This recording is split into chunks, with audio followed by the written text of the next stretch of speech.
Measurement protocols commences with our two columns, column 1 and column 2, which are identical for double dimension paper. So the third of our protocols is the header, which is called excavation and filling, and the footer, which in this case is the page number of the page of our double dimension paper. The next item is our description column, this wide column here, and in it we're saying excavation foundations not exceeding 2 meters deep, and we can use as many acronyms and abbreviations as we want because it saves us time. And we're putting in another protocol here, which is the NRM2 reference number 5.6.2.1. 6 then is our side casts or waste calculations. We can only use figured dimensions off the drawings, but we can calculate from those figured dimensions. So we need a particular length, and we've got two figured dimensions of 10 meters and 5 meters, which give us 15 in total. It's double underlined so that indicates we're going to use it, and we can transfer it then into our dimension column, the protocol number 7. There's the 15 transferred over to here, so it's 15 meters long by 1.5 meters wide by 0.75 meters deep. I don't use the 0 here. It's a particular protocol I've adopted because the less you write, the more opportunity for mistake there is, the less opportunity for mistake there is. So that then brings us to this left-hand column, protocol 8, which is the times in column. So we're saying twice times 15 times 1.5 by 0.75. And the product of that goes into the squaring column, protocol 9, where that dimension becomes 33.75. It's the product of these dimensions multiplied together. So that's our basic dimensions. Let's look at some variations now, and before we do that we need to look at brackets. Brackets this item here, brackets this description with this dimension. You can have multiple descriptions or multiple dimensions, and we'll see examples of that as we go through.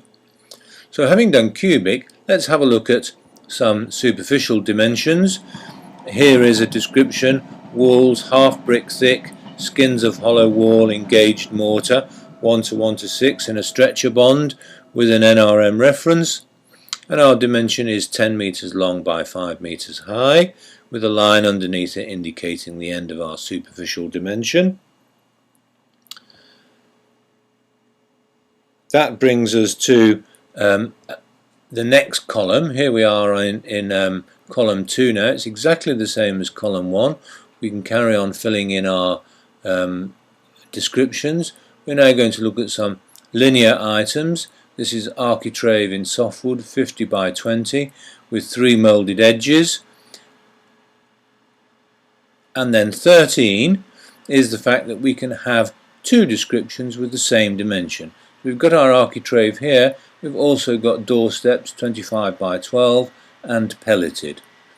So those two descriptions have a series of dimensions: 4 times 2 times 2 meters, 4 times 1 meter, and 2 times 3 meters. And that then brings us to our next protocol, number 14, which is dotting on. Here we've found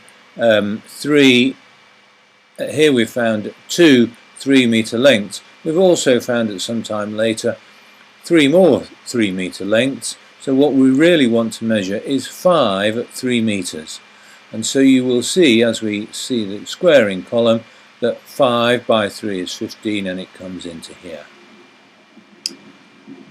And then we bracket it together, the two descriptions with one dimension.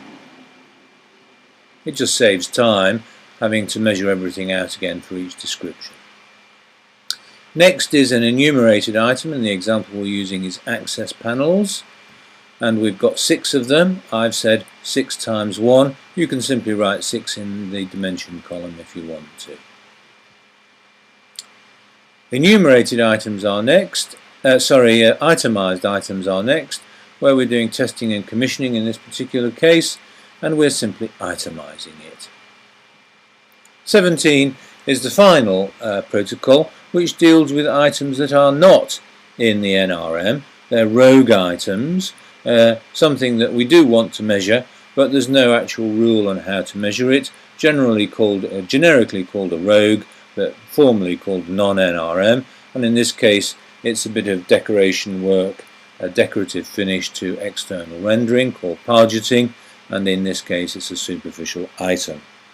And that brings to a conclusion our protocols on how to use double dimension